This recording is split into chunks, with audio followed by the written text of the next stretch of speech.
சிம்பிளாக ஹெல்த்தியாக கவுனி அரிசியில் பொங்கல் எப்படி பண்ணுறதுன்னு பார்க்கலாம். ரொம்ப டேஸ்ட்டாக இருக்கும்.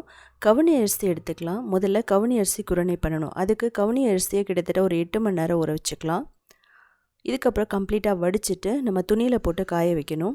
காய்ஞ்சதுக்கப்புறமா நம்ம மிக்சியில் போட்டு ரவை பதத்துக்கு அரைச்சி எடுத்துக்கலாம், குருணை மாதிரி. இதை ஒரு 5 நிமிஷம் ரோஸ்ட் பண்ணிங்க அப்படின்னா பர்ஃபெக்டாக ரெடி ஆகிடும். கிட்டத்தட்ட 6 மாதம் வரைக்கும் வச்சுருக்கலாம்.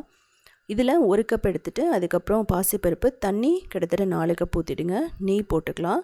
மிக்ஸ் பண்ணிவிட்டு கிட்டத்தட்ட ஒரு 3 விசில் விட்டிங்க அப்படின்னா நல்லா வெந்துடும்.